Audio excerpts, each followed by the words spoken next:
5 আগস্টের পরও এই উচ্চারণ করতে, এই সংস্কার শব্দকে আত্মস্থ করতে তাদের সময় লেগেছে, কারণ তাদের কোনো রাষ্ট্রকল্প নাই সংস্কারের। ফলত এই পার্টি টুল পলিটিক্স এর কারণে অনেক মানুষ মিসগাইডেড হচ্ছে। বাংলাদেশ জামায়াত ইসলামী কখনোই সংস্কারের কথা বলে নাই। সংস্কার শব্দ 5 আগস্টের আগে ওনার উচ্চারণও করেন নাই কখনো। 5 আগস্টের পরও এই উচ্চারণ করতে, এই সংস্কার শব্দকে আত্মস্থ করতে তাদের সময় লেগেছে, কারণ তাদের কোনো রাষ্ট্রকল্প নাই সংস্কারের। ফলত এই পার্টি সামান্তা শারমিন এনসিপি নেত্রী খুবই সঠিক কথা বলেছেন।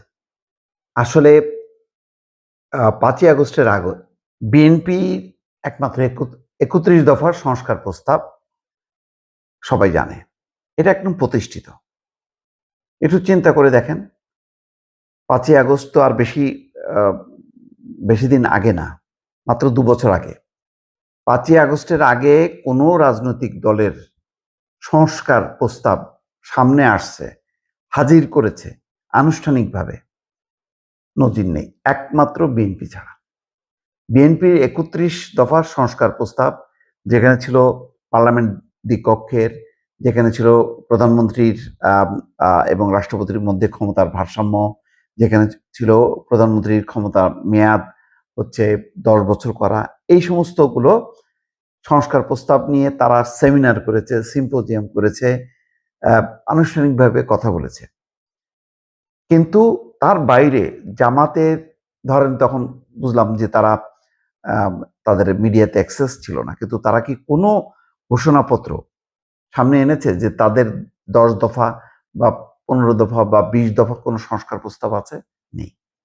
5ই আগস্টের পর হঠাৎ করেই সব সংস্কার, সবার সংস্কার। আরে ভাই, 5ই আগস্টের পরে সংস্কার ঠিক আছে, হ্যাঁ, যে শেখ হাসিনার স্বৈরতন্ত্রের হাত থেকে রক্ষা করার জন্য দেশে একটা সংস্কার দরকার। তো সেই সংস্কারটা কে করবে? পার্লামেন্ট নির্বাচন দেন, সংসদ করবে। সংসদকে বাইরে রেখে কোনো সংস্কার প্রস্তাব, এটা কি নেপালে হয়নি? নেপালে সুশীলা কার্কির উপরে চাপ দেয়নি? তখন বলছে যে আমি তো এইসব সংস্কার আমি বুঝি না, আমার পরিষদ কিভাবে বুঝবে, আমরা তো নির্বাচনটা করব। সে নির্বাচন করার পর তোমরা পার্লামেন্টে যাও, পার্লামেন্টে যে তোমরা করো, সমস্যা নেই। তো এখন নির্বাচিত পার্লামেন্ট আছে, তাহলে এই পার্লামেন্ট কি করবে? সংস্কারের মতন যদি মৌলিক বিষয় তারা না করতে পারে, তাহলে এই পার্লামেন্টের দরকার কি? যেই পার্লামেন্ট একটা সুষ্ঠু অবাধ নিরপেক্ষ নির্বাচনের মাধ্যমে হচ্ছিল না, 15টা বছর জাল জালিয়াতি করে আওয়ামী লীগ ক্ষমতা দখল করে বসছে, সে নির্বাচন দিচ্ছে না। সেই নির্বাচনটা হঠাৎ 1 নম্বর সংস্কার, সুষ্ঠু নিরপেক্ষ নির্বাচন। তারপরে নির্বাচিত পার্লামেন্ট, সার্বভৌম পার্লামেন্ট, যেখানে সবার পার্টিসিপেশন থাকবে, নির্বাচিত জনপ্রতিনিধিরা, তখন তারা তাদের প্রয়োজন অনুযায়ী সংস্কারগুলো করবে। কিন্তু এই গণভোট সংস্কার, সংবিধান সংস্কার, পরিষদ গঠন, এই ইত্যকার নানান বিষয়গুলো এনে এখন একটা জটিল পরিস্থিতি তৈরি করছে। এখন মনে হচ্ছে যে এই হাসিনার পতনই হয়েছে সংস্কার বিষয়ক নানা আন্দোলনের প্রেক্ষিতে। তা তো না। হাসিনার সময় একটাই দাবি ছিল, অবাধ সুষ্ঠু নিরপেক্ষ নির্বাচন এবং তত্ত্বাবধায়ক সরকারের অধীনে। এটার বাইরে যা কিছু শোনা গেছে সেটা বিএনপির পক্ষ থেকে, অন্য কোনো দলের পক্ষ থেকে না। সুতরাং এখন জামাত যে তারা একদম সংস্কার ছাড়া কিছুই বোঝে না, সংস্কারই করতে হবে, এটাই ছিল 5ই আগস্টের পট পরিবর্তনের অঙ্গীকার, এটা একদম সম্পূর্ণ বানোয়াট। দেখেন, নথিপত্র বের করেন, গুগল ঘাটেন, পুরনো আনেন, কোথায় বিএনপির বাইরে অন্য কারো সংস্কার ছিল, যেই বিএনপি বলছে যে আমরা সংস্কার করব। এমনকি জুলাই সনদে প্রধানমন্ত্রী বলেছেন না, জুলাই সনদে আমরা যেগুলি অঙ্গীকার করেছি, যেগুলো আমাদের দলীয় অঙ্গীকার, সেগুলো আমরা অক্ষরে অক্ষরে বাস্তবায়ন করব।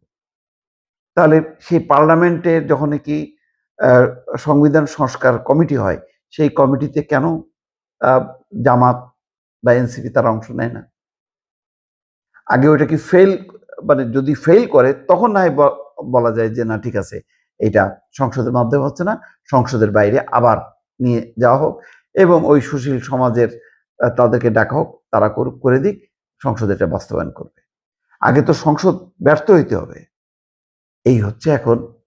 সুতরাং সামান্তা শারমিন খুব চমৎকারভাবে বলেছেন যে 5ই আগস্টের আগে জামাতের কোনো সংস্কার প্রস্তাব নাই, তারা এই সংস্কার নিয়ে কথা বলার মতন অবস্থায় ছিল না।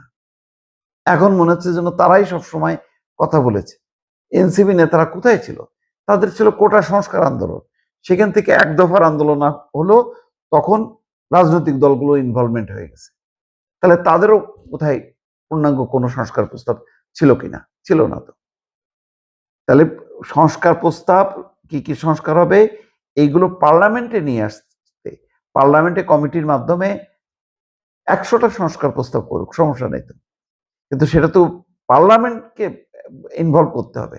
পার্লামেন্টের বাইরে প্রচুর দার্শনিকের বই আছে, পত্র আছে, রাষ্ট্র কিভাবে হওয়া উচিত, কিভাবে চলা উচিত, কিন্তু সেটা কোনো অর্থ আছে যতক্ষণ না পর্যন্ত সেগুলো পার্লামেন্টে কেউ না আনছে।